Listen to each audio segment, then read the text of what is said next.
இந்த மாபெரும் நிகழ்வை தலைமை வகித்து சிறப்பித்துக் கொண்டிருக்கிற மாண்புமிகு அமைச்சர் அண்ணன் MRK அவர்களே, கேப்டன் அவர்களின் வாரிசாக இன்றைக்கு களத்திலே நம்மோடு கைகோர்த்து நிற்கும் தேசிய முற்போக்கு திராவிடர் கழகத்தினுடைய பொதுச் செயலாளர் மதிப்பிற்குரிய திருமதி பிரேமலதா விஜயகாந்த் அவர்களே, அண்ணன் KS அழகிரி அவர்களே, மாண்புமிகு அமைச்சர் அண்ணன் CV கணேசன் அவர்களே, மற்றும் மேடையில் அமர்ந்திருக்கிற நமது வெற்றி வேட்பாளர்களே, தோழமை கட்சிகளை சார்ந்த தலைவர் பெருமக்களே, மீண்டும் திராவிட மாடல் 2.0 ஆட்சியை அமைப்பதற்காக இங்கே உறுதியேற்று வருகை தந்திருக்கிற நமது தோழமை கட்சிகளை சார்ந்த களப்பணியாளர்களே, செயல் வீரர்களே, என் உயிரின் உயிரான விடுதலை சிறுத்தைகளே, உங்கள் அனைவருக்கும் என்னுடைய பணிவார்ந்த வணக்கத்தை தெரிவித்துக் கொள்கிறேன்.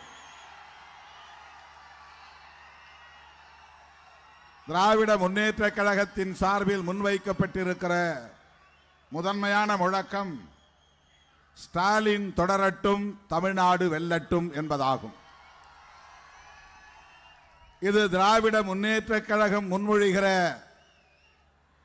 முழக்கம் என்றாலும் இது மதசார்பற்ற முற்போக்கு கூட்டணியின் முழக்கம். நாமும் அதனை வழிமொழிகிறோம். அண்ணன் ஸ்டாலின் தொடரட்டும், தமிழ்நாடு வெல்லட்டும் என்று நான் விடுதலை சிறுத்தைகளின் சார்பில் வழிமொழிகிறேன்.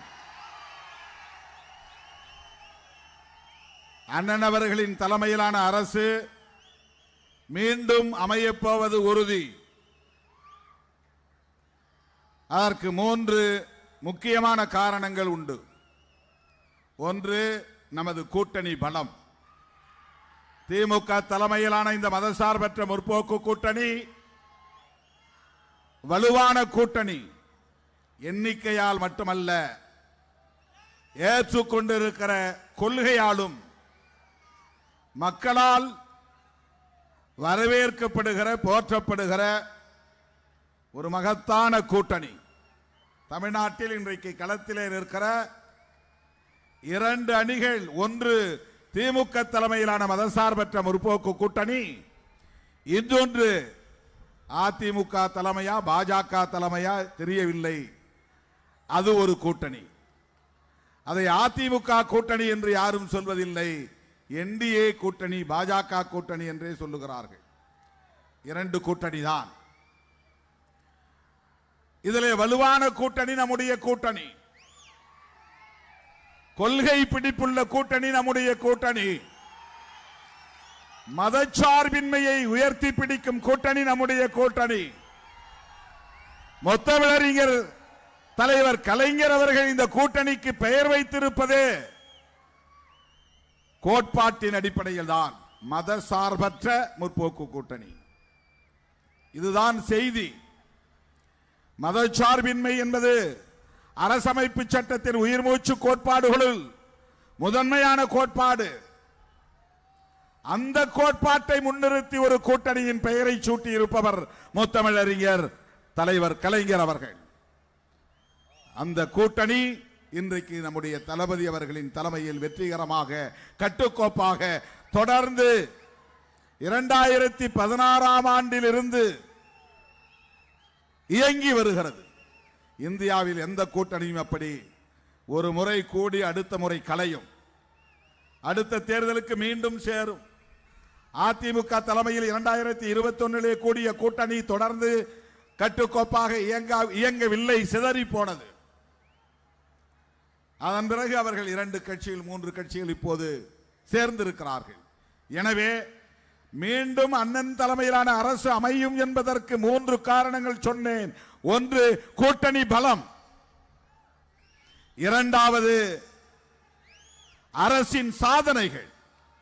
இந்த 5 ஆண்டுகளில் திராவிட முன்னேற்ற கழகத்தின் தலைமையிலான அரசு இந்திய நாடே திரும்பி பார்க்கக்கூடிய வகையில், பிற மாநிலங்கள் எல்லாம் பின்பற்றக்கூடிய வகையில் ஒரு முன்னோடியான அரசாக, முன்மாதிரியான அரசாக திராவிட முன்மாதிரி அரசு விளங்குகிறது. மகளிருக்கான விடியல் பயணம் திட்டம், மாணவ செல்வங்களுக்கான நான் முதல்வன் திட்டம், தமிழ் புதல்வன் திட்டம், பள்ளி குழந்தைகளுக்கான காலை சிற்றுண்டி திட்டம், மகளிர் உரிமை தொகை மாதம் 1000 ரூபாய் இப்போது 2000 உயர்த்தி வழங்கப்படும் என்று அறிவித்திருக்கிறார். இப்படி எண்ணற்ற பல திட்டங்கள். இந்தியாவிலேயே தமிழ்நாடு கல்வியிலும் மருத்துவத்திலும் சுகாதாரத்திலும் முதலிடத்தில் இருக்கிற ஒரு மாநிலமாக தமிழ்நாடு விளங்குகிறது. சொல்லிக்கொண்டே போகலாம். இரண்டாவது காரணம் அரசின் சாதனைகள். முதல் காரணம் கூட்டணி பலம், இரண்டாவது அரசின் சாதனைகள், மூன்றாவது திராவிட முன்னேற்ற கழகத்தின் தேர்தல் அறிக்கை. தேர்தல் அறிக்கையில் எண்ணற்ற பல சிறப்பு கூறுகள் உண்டு. அதிலே மிக முக்கியமானது ரூபாய் 8000 மதிப்புள்ள கூப்பன் இல்லத்தரசிகளுக்கு வழங்கப்படும் என்கிற கூப்பன். மகளிர் உரிமை தொகை வழங்குகிற திட்டத்தை இந்தியாவிலேயே முதலில் அறிமுகப்படுத்தியது அண்ணன் தளபதி அவர்களின் தலைமையிலான அரசு. விடியல் பயணம், பெண்கள் எங்கே பேருந்து ஏறினாலும் கட்டணம் செலுத்த தேவையில்லை என்று முதலில் நகர்ப்புறங்களில் அறிவிக்கப்பட்டது. இந்த திட்டங்களை பிற மாநிலத்தை சார்ந்த முதலமைச்சர்கள் நாங்களும் பின்பற்றுகிறோம் என்று தமிழ்நாடு வந்து அதை பார்த்து கற்றுக்கொண்டு போகிறார்கள். அதனால் தான் இதற்கு திராவிடியன் மாடல், மாடல்னா முன்மாதிரி, திராவிட முன்மாதிரி அரசு. மோடி குஜராத்திலே ஆண்டபோது முதலமைச்சராக இருந்த போது குஜராத் மாடல் என்று சொன்னார்கள். இப்போது யாரும் அதை பற்றி பேசுவதில்லை. ஆனால் இந்தியாவிலேயே பிற மாநிலங்களுக்கு முன்மாதிரியாக விளங்கக்கூடிய பல்வேறு திட்டங்களை தீட்டி வெற்றிகரமாக நடைமுறைப்படுத்தி வருகிற சாதனையை இன்றைக்கு அண்ணன் தளபதி அவர்களின் தலைமையிலான அரசு நிகழ்த்தி இருக்கிறது. இந்த சாதனைகள் மக்களிடத்திலே போய் சேர்ந்திருக்கிறது. பெண்களும் அனைத்து தரப்பு மக்களும் இந்த அரசு தொடர வேண்டும் என்று விரும்புகிறார்கள். ஆக இந்த மூன்று முக்கிய காரணங்கள், கூட்டணி பலம், அரசின் சாதனைகள், தேர்தல் அறிக்கை. மற்ற கட்சிகளின் தேர்தல் அறிக்கை வெளியிடுறாங்க, அது வெறும் வாக்குறுதிகளாக இருக்கின்றன. ஆனால் திராவிட முன்னேற்ற கழகத்தின் தேர்தல் அறிக்கை என்பது தொலைநோக்கு பார்வையோடு அடுத்து தமிழ்நாட்டை எப்படி இன்னும் மேம்படுத்த முடியும், வளப்படுத்த முடியும், அனைத்து துறைகளிலும் பிற மாநிலங்களுக்கு முன்மாதிரியாக இதை மேம்படுத்த முடியும் என்று திட்டமிட்டு உருவாக்கப்பட்டிருக்கிற அறிக்கை தான் திராவிட முன்னேற்ற கழகத்தின் தேர்தல் அறிக்கை. எனது அருமை தோழர்களே, இந்த மூன்று காரணங்கள் இந்த முழக்கத்தை நடைமுறைப்படுத்தும். அண்ணன் தளபதி ஸ்டாலின் தொடரட்டும், தமிழ்நாடு வெல்லட்டும். இந்த ஒரு சொல்லை நீங்கள் நான் நினைவுபடுத்தி சுட்டிக்காட்டி சில தகவல்களை பரிந்து கொள்ள விரும்புகிறேன், முடிக்க விரும்புகிறேன். தளபதி அவர்கள் முதலமைச்சர் பேச வேண்டும். தமிழ்நாடு வெல்லட்டும், திமுக வெல்லட்டும் என்று சொல்லவில்லை, ஸ்டாலின் வெல்லட்டும் என்று சொல்லவில்லை, தமிழ்நாடு வெல்லட்டும். இந்த முழக்கத்திலே மிகப்பெரிய செய்தி அடங்கி இருக்கிறது, தொலைநோக்கு பார்வை அடங்கி இருக்கிறது. வெல்வோம் ஒன்றாக, இது ஒரு முக்கியமான முழக்கம். நாங்கள் மட்டும் வெல்லுவோம் என்று சொல்லவில்லை, வெல்வோம் ஒன்றாக, கூட்டணியில் இருக்கிற எல்லா கட்சிகளும் வெல்லுவோம் என்பதையும் தாண்டி ஒட்டுமொத்த தமிழ் மக்கள் அனைவரும் வெல்வோம் ஒன்றாக. தமிழ்நாடு வெல்லட்டும் என்றால் யாரை எதிர்த்து தமிழ்நாடு வெல்லும்? வெல்வோம் ஒன்றாக என்றால் தமிழர்கள் அனைவரும் ஒன்றாக வெல்வோம் என்றால் யாரை எதிர்த்து? இந்த களத்தில் நம்மை எதிர்த்து நிற்பது அதிமுக என்று சொல்லப்படுகிறது, உண்மை அதுவல்ல. அதிமுகவை முன்னாலே நிறுத்தி பின்னாலே நம்மோடு மோதுகிற சக்திகள் சங் பரிவார் சக்திகள், மதவெறி சக்திகள், வெறுப்பு அரசியலை பரப்புகிற சக்திகள், சமூக நீதிக்கு எதிரான சக்திகள், சாதி வெறியை தூண்டுகிற சக்திகள், மதவெறியை தூண்டுகிற சக்திகள், நமக்கிடையிலே பகையை வளர்க்கிற சக்திகள், நம்முடைய ஒற்றுமையை சீர்குலைக்கிற சக்திகள், சகோதரத்துவத்தை சிதைக்கிற சக்திகள் யார்? பாஜக தலைமையிலான சங் பரிவார் சக்திகள். இவர்கள் நேருக்கு நேராக நம்மோடு மோத முடியவில்லை. அவர்களுக்கு இங்கே சக்தி இல்லை. அவர்களை தோளிலே தூக்கி கொண்டு முன்னாலே வருவது அதிமுக என்கிற பேனர். அதிமுகவுக்கு போடுகிற ஒவ்வொரு ஓட்டும் பாஜகவுக்கு போடுவதாகவே போய் முடியும். அதிமுகவுக்கு போடுகிற ஒவ்வொரு ஓட்டும் மதவெறி சக்திகளுக்கு போடுவதாகவே போய் முடியும். அதிமுக தனித்து இயங்குகிற வலிமையை இழந்து நிற்கிறது. இது எங்கள் கூட்டணி என்று சொல்ல தயங்குகிறது. நாங்கள் சொல்லுகிறோம் இது திமுக கூட்டணி என்று சொல்லுகிறோம். மதசார்பற்ற முற்போக்கு கூட்டணி என்று பெயர் வைத்திருந்தாலும் இது திமுக கூட்டணி என்று சொல்லுகிறோம். அந்த கட்சியில் அந்த கூட்டணியில் இருப்பவர்கள் என்டிஏ கூட்டணி என்கிறார்கள்.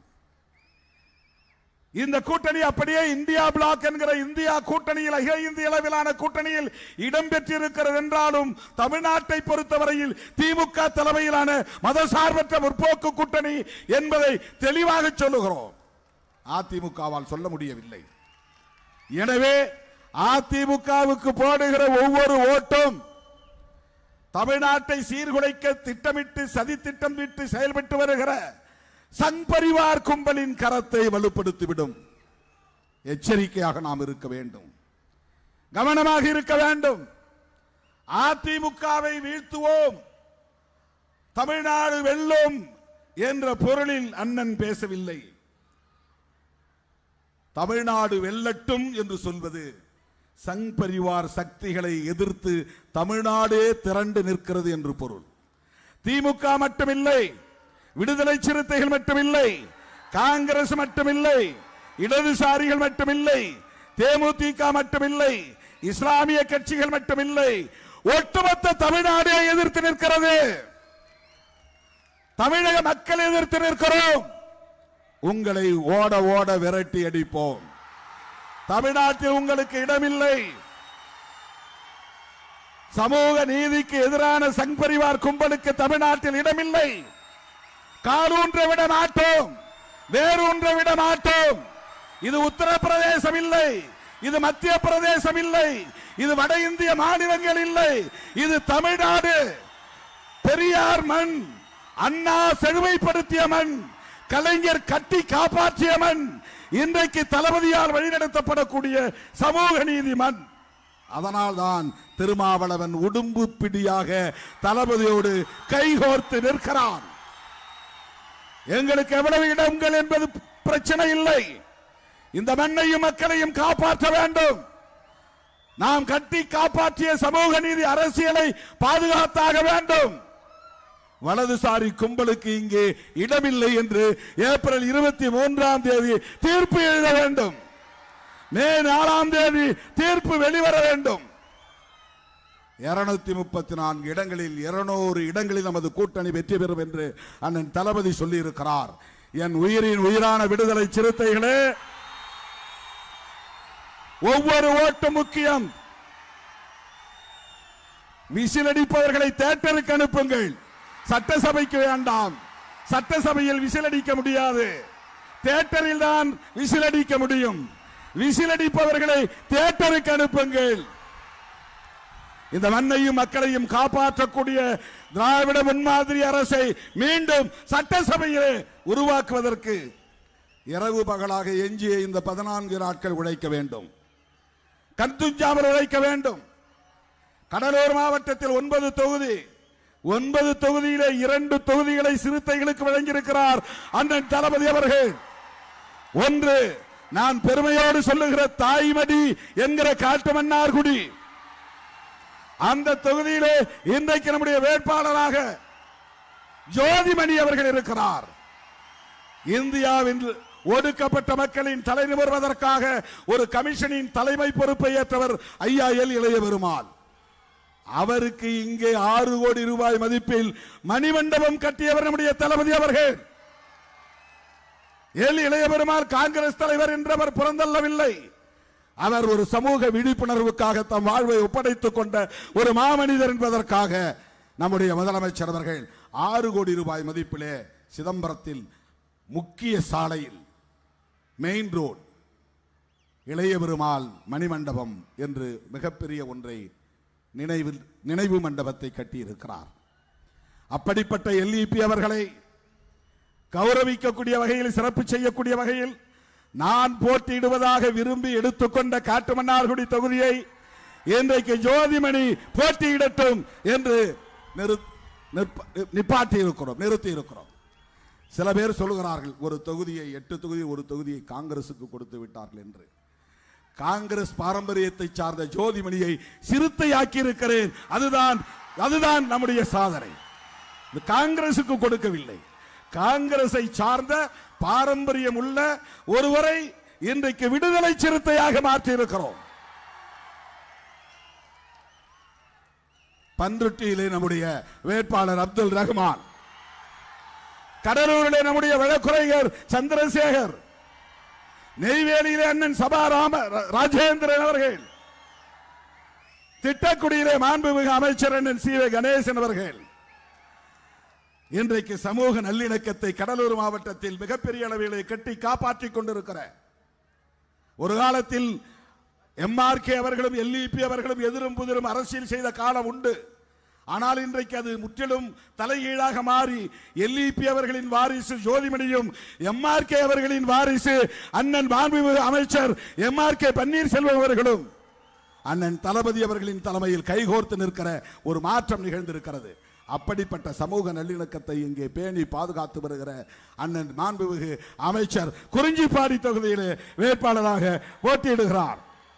நம்முடைய விருத்தாசலம் தொகுதியிலே கேப்டன் அவர்களின் அரசியல் வாரிசாக களத்திலே இன்றைக்கு நம்மோடு கைகோர்த்திருக்கிற பெருமதிப்பிற்குரிய தலைவர், ஒரு பெண் தலைவர், தமிழ்நாட்டிலே ஒரு பெண்மணி இன்றைக்கு மிக துணிச்சலாக இந்த அரசு தொடர வேண்டும் என்று ஊர் ஊராய் சென்று பிரச்சாரம் செய்து வருகிறார் திருமதி பிரேமலதா விஜயகாந்த் அவர்கள். சிதம்பரம் தொகுதியிலே மனிதநேய ஜனநாயக கட்சியின் தலைவர் தமீமுன் அன்சாரி, அவருக்கு உதயசூரியன் சின்னம், விருத்தாசலத்திலே முரசு சின்னம், மற்ற தொகுதியில் அனைத்திலும் அண்ணன் புவனகிரி மன்னிக்க வேண்டும் துரைக்கு சரவணன் அவர்கள் உதயசூரியன் சின்னத்திலே போட்டியிடுகிறார். கடலூரிலே கை சின்னம், குறிஞ்சிப்பாடியிலே உதயசூரியன் சின்னம், பன்ருட்டியிலும் காட்டுமன்னார்குடியிலும் பானை சின்னம். நம்முடைய கூட்டணி இயற்கை கூட்டணி. கதிரை அறுப்பதற்கு அறிவால் தேவை. அம்மா சொன்னார், அந்த நெல்மணிகளை நாம் பொங்கல் வைக்க வேண்டுமானால் பானை தேவை. அந்த பானையை பாதுகாப்பாக கையாளுவதற்கு கை தேவை. பொங்கல் வைத்து யாருக்கு நாம் வழிபாடு செய்கிறோம் அல்லது படையல் செய்கிறோம் என்றால் சூரியனுக்கு. சூரியன், பானை, நெல்மணிகள், அதுல நமக்கு ஏணி சின்னமும் இருக்கிறது. ஆனா இந்த தொகுதியில் இல்லை, இந்த மாவட்டத்தில் இல்லை. நம்முடைய கூட்டணியில மேலே ஏறுவதற்கு ஏணி தேவை. எவ்வளவு இயற்கையாக நம்முடைய கூட்டணி அமைந்திருக்கிறது. அங்க ரெட்டையில தாமரைப்பூ, மாம்பழம் ஒன்றுக்கொன்று தொடர்பே கிடையாது. ஒன்றுக்கொன்று தொடர்பே கிடையாது. இந்த இலையில் தாமரை பூக்காது, தாமரையில் மாங்காய் காய்க்காது. தொடர்பே இல்லாத கூட்டணி, இயற்கையிலேயே முரண்படுகிற கூட்டணி, பொருந்தாத கூட்டணி. எதுவும் பேச முடியல. தனிப்பட்ட முறையில் அண்ணன் தளபதி அவர்களை பற்றி கொச்சைப்படுத்தி பேசுகிறார்கள். முத்தமிழறிஞர் கலைஞர் அவர்களை எப்படி ஒரு குழந்தையை போல அவர் பாதுகாத்து பராமரித்து அவரை நல்லடக்கம் செய்தார் என்பதை நாடே அறியும். ஆனால் எதிர்க்கட்சி தலைவர் அப்படி கொச்சைப்படுத்துகிறார். தோழர்களே, இந்த இயற்கை கூட்டணி மீண்டும் வெல்ல வேண்டும். அண்ணன் தளபதி அவர்களின் ஆட்சி தொடர வேண்டும். அதற்கு சிறுத்தைகளின் பங்களிப்பு மகத்தானதாக இருக்க வேண்டும். சிறுத்தைகள் உள்ள இடம் வெற்றி பெறும் என்பதை மீண்டும் வரலாற்றில் பதிவு செய்ய வேண்டும். கடலூர் மாவட்டத்தில் 9-9 வெற்றி பெற வேண்டும். விடுதலை சிறுத்தைகள் அங்கம் வகிக்கிற மதசார்பற்ற முற்போக்கு கூட்டணி 200 இடங்களுக்கு மேல் வெற்றி பெற வேண்டும். அதற்கு இந்த எஞ்சிய நாட்கள் கண்துஞ்சாமல் நீங்கள் பாடாற்ற வேண்டும் என்று கேட்டு வாய்ப்புக்கு நன்றி கூறி முடிக்கிறேன். நன்றி, வணக்கம்.